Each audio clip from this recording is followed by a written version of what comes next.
அஸ்ஸலாமு அலைக்கும் வரஹ்மத்துல்லாஹி தஆலா பரகாத்துஹு. இன்ஷா அல்லாஹ் நம்ம பார்க்க போகிறது போன வீடியோ தொடர்ச்சி தான் இப்போ தொடர போகிறோம்.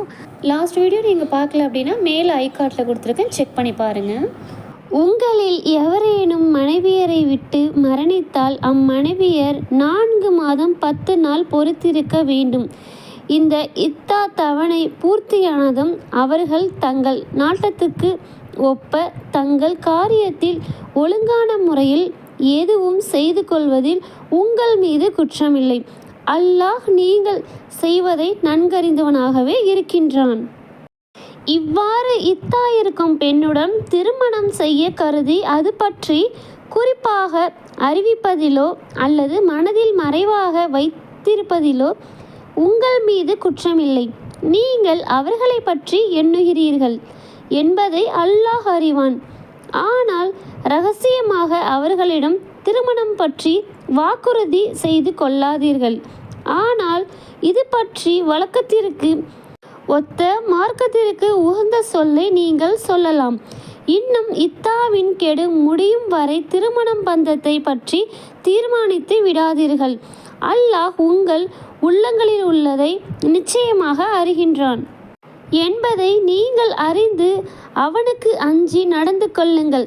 நிச்சயமாக அல்லாஹ் மன்னிப்பவனாகவும் பொறுமையாளர்களாகவும் இருக்கின்றான் என்பதை அறிந்து கொள்ளுங்கள். பெண்களை நீங்கள் தீண்டுவதற்கு முன் அல்லது அவர்களுடைய மகரை நிச்சயம் செய்வதற்கு முன் தலாக் சொன்னால் உங்கள் மீது குற்றமில்லை. ஆயினும் அவர்களுக்கு பலனுள்ள பொருட்களை கொடுத்து உதவுங்கள். அதாவது செல்வம் படைத்தவன் அவனுக்கு தக்க அளவும் ஏழை அவனுக்கு தக்க அளவும் கொடுத்து நியாயமான முறையில் உதவி செய்தல் வேண்டும். இது நல்லோர் மீது கடமையாகும். ஆயினும் அப்பெண்களை தீண்டுவதற்கு முன் ஆனால் மகர் நிச்சயித்த பின் நீங்கள் தலாக் சொல்வீர்களாயின் நீங்கள் குறிப்பிட்டிருந்த மகர் தொகையில் அவர்களுக்கு உண்டு. அப்பெண்களோ அல்லது எவர் கையில் அத்திருமணம் பற்றி பிடி இருக்கிறதோ அவர்களே முழுமையும் மன்னித்து விட்டாலன்றி. ஆனால் இவ்விஷயத்தில் விட்டு கொடுப்பது தக்வாவும் பயபக்திக்கு மிக நெருக்கமானதாகும். இன்னும் உங்களுக்கிடையே ஒருவருக்கொருவர் உபகாரம் செய்து கொள்வதையும் மறவாதீர்கள். நிச்சயமாக அல்லாஹ் நீங்கள் செய்வதை பார்த்து கூலி கொடுப்பவனாக இருக்கின்றான். தொழுகைகளை குறிப்பாக நடுத்தொழுகையை பேணி கொள்ளுங்கள். தொழுகையின் போது அல்லாஹ்வின் முன்னிலையில் உள்ளச்சப்பாட்டுடன் நில்லுங்கள். ஆயினும் பகைவர்களையோ அல்லது வேறு எதையுமே கொண்டு நீங்கள் பயப்படும் நிலையில் இருந்தால் நடந்து கொண்டோ அல்லது சவாரி செய்து கொண்டேவாகிலும் தொழுது கொள்ளுங்கள். பின்னர் நீங்கள் அச்சம் தீர்ந்ததும் நீங்கள் அறியாமல் இருந்ததை அவன் உங்களுக்கு அறிவித்ததை போன்று நிறைவுடன் தொழுது அல்லாஹ்வை நினைவு கூறுங்கள். உங்களில் எவரேனும் மனைவியரை விட்டு இறக்கும் நிலையில் இருப்பார்களானால் தங்கள் மனைவியருக்கு ஓராண்டு வரை உணவு உடை போன்ற தேவைகளை கொடுத்து ஆதரித்து வீட்டை விட்டு அவர்கள் வெளியேற்றப்படாதபடி வாரிசுகளுக்கு அவர்கள் மரண சாசனம் கூறுதல் வேண்டும். ஆனால் அப்பெண்கள் தாங்களே வெளியே சென்று முறைப்படி தங்கள் காரியங்களை செய்து கொண்டார்களானால் அதில் உங்கள் மீது குற்றமில்லை. மேலும் அல்லாஹ் வல்லமையுடையவனும் அறிவாற்றல் உடையவனும் ஆவான். மேலும் தலாக் கொடுக்கப்பட்ட பெண்களுக்கு நியாயமான முறையில் சம்ரட்சணை செய்வதற்கு பாக்கியம் உண்டு. இது முத்தகீன் பயபக்தி உடையவர்கள் மீது கடமையாகும். நீங்கள் தெளிவாக உணர்ந்து அதன்படி நடந்து வருமாறு அல்லாஹ் உங்களுக்கு தன்னுடைய வசனங்களை இவ்வாறு விளக்குகிறான். நபியே, மரண பயத்தால் தம் வீடுகளை விட்டும் ஆயிரக்கணக்கில் வெளியேறுவர்களை நீர் கவனிக்கவில்லையா? அல்லாஹ் அவர்களிடம் இறந்து விடுங்கள் என்று கூறினான். மீண்டும் அவர்களை உயிர்ப்பித்தான். நிச்சயமாக அல்லாஹ் மனிதர்கள் மீது பெரும் கருணையுடையவன். ஆனால் மனிதர்களில் பெரும்பாலானோர் நன்றி செலுத்துவதில்லை. முஃமின்களே, நீங்கள் அல்லாஹ்வின் பாதையில் போரிடுங்கள். நிச்சயமாக அல்லாஹ் யாவற்றையும் செவிமடுப்பவனாகவும் நன்கறிபவனாகவும் இருக்கின்றான் என்பதையும் அறிந்து கொள்ளுங்கள். கஷ்டத்தில் இருப்போருக்காக அல்லாஹுக்கு அழகிய கடன் எவர் கொடுக்கின்றாரோ அதை அவருக்கு அவன் 2 மடங்காக்கி பன்மடங்காக செய்வான். அல்லாஹ் தான் உங்கள் செல்வத்தை சுருக்குகிறான்.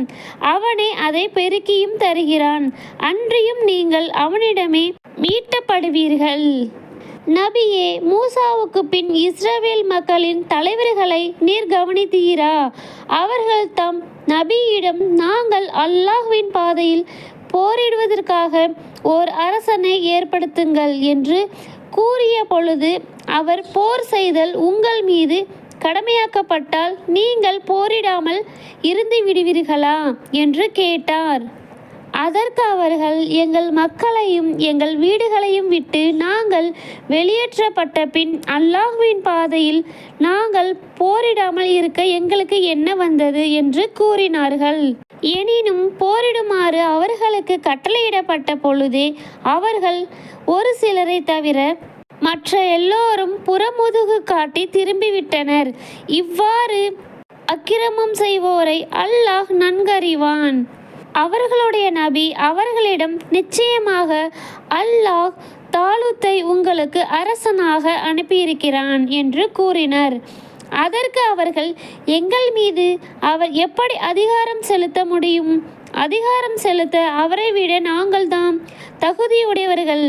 மேலும் அவருக்கு திரண்ட செல்வமும் கொடுக்கப்படவில்லையே என்று கூறினார்கள். அதற்கு அவர்கள், நிச்சயமாக அல்லாஹ் உங்களை விட மேலாக அவரையே தேர்ந்தெடுத்திருக்கின்றான். இன்னும் அறிவாற்றலும் உடல் வலிமையும் அவருக்கு அதிகமாக வழங்கியுள்ளான். அல்லாஹ் தான் நாடியோருக்கு தன் அரச அதிகாரத்தை வழங்குகிறான். இன்னும் அல்லாஹ் விசாலமான கொடையுடையவன், யாவற்றையும் நன்கறிபவன் என்று கூறினர். இன்னும் அவர்களுடைய நபி அவர்களிடம், நிச்சயமாக அவருடைய அரசதிகாரத்திற்கு அடையாளமாக உங்களிடம் ஒரு தாபுத் பேழை வரும். அதில் உங்களுக்கு உங்கள் இறைவனிடம் இருந்து ஆறுதல் கொடுக்கக்கூடியவை இருக்கும். இன்னும் மூசாவின் சந்ததியினரும் ஹாரூனின் சந்ததியினரும் விட்டு சென்றவற்றின் மீதும் உள்ளவையும் இருக்கும். அதை மலக்குகள் வானவர்கள் சுமந்து வருவார்கள். நீங்கள் முஃமினாக இருப்பின் நிச்சயமாக இதில் உங்களுக்கு அத்தாட்சி இருக்கின்றது என்று கூறினர். பின்னர் தாலூத் படைகளுடன் புறப்பட்ட போது அவர், நிச்சயமாக அல்லாஹ் உங்களை வழியில் ஒரு ஆற்றை கொண்டு சோதிப்பான். யார் அதிலிருந்து நீர் அருந்துகின்றாரோ அவர் என்னை சேர்ந்தவர் அல்லர். தவிர ஒரு சிறங்கை தண்ணீர் தவிர யார் அதில் நின்றும் அதிகமாக நீர் அருந்தவில்லையோ நிச்சயமாக அவர் என்னை சார்ந்தவர் என்று கூறினார். அவர்களில் ஒரு சிலரை தவிர பெரும்பாலானோர் அதிலிருந்து அதிகமாக நீர் அருந்தினார்கள். பின்னர் தாலூத்தும் அவருடன் ஈமான் கொண்டோரும் ஆற்றை கடந்ததும் ஒரு சிறங்கைக்கும் அதிகமாக நீர் அருந்தியோர் ஜாலூத்துடனும் அவர் படைகளுடனும் இன்று போர் செய்வதற்கு எங்களுக்கு வலுவில்லை என்று கூறிவிட்டனர். ஆனால் நாம் நிச்சயமாக அல்லாஹ்வை சந்திப்போம் என்று உறுதி கொண்டிருந்தோர் எத்தனையோ சிறு கூட்டத்தார்கள் பெருங்கூட்டத்தாரை அல்லாஹ்வை அருள்மிக்க அனுமதி கொண்டு வென்றிருக்கின்றார்கள். மேலும் அல்லாஹ் பொறுமையாளர்களுடனும் இருக்கின்றான் என்று கூறினார்கள்.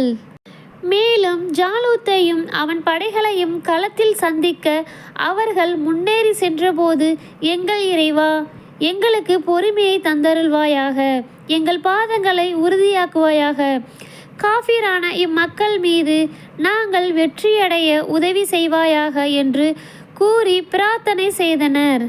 இவ்வாறு அவர்கள் அல்லாஹ்வின் அருள்மிக்க அனுமதி கொண்டு ஜாலூத்தின் படையை முறியடித்தார்கள்.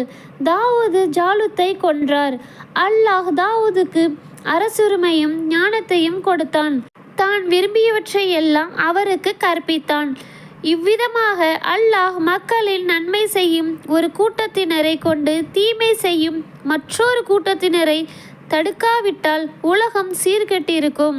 ஆயினும் நிச்சயமாக அல்லாஹ் அகிலத்தார் மீது பெருங்கருணை உடையவனாக இருக்கின்றான். நபியே, இவை அல்லாஹ்வின் வசனங்களாகும். இவற்றை நாம் உண்மையை கொண்டு உமக்கு ஓதி காண்பிக்கின்றோம். நிச்சயமாக நீர் நம்மால் அனுப்பப்பட்ட தூதர்களில் ஒருவர்தான். அத்தூதர்கள் அவர்களில் சிலரை விட நாம் மேன்மையாக்கி இருக்கின்றோம். அவர்களில் சிலருடன் அல்லாஹ் பேசியிருக்கின்றான். அவர்களில் சிலரை பதவிகளில் உயர்த்தியும் இருக்கின்றான். தவிர மரியமுடைய மகன் ஈசாவுக்கு நாம் தெளிவான அத்தாட்சிகளை கொடுத்தோம். இன்னும் ருகுவுல் குதுசி என்னும் பரிசுத்த ஆத்மாவை கொண்டு அவருக்கு உதவி செய்தோம். அல்லாஹ் நாடியிருந்தால் தங்களிடம் தெளிவான அத்தாட்சிகள் வந்த பின்னரும் அத்தூதுவர்களுக்கு பின் வந்த மக்கள் தங்களுக்குள் சண்டை செய்து கொண்டிருக்க மாட்டார்கள். ஆனால் அவர்கள் வேறுபாடுகள் கொண்டனர்.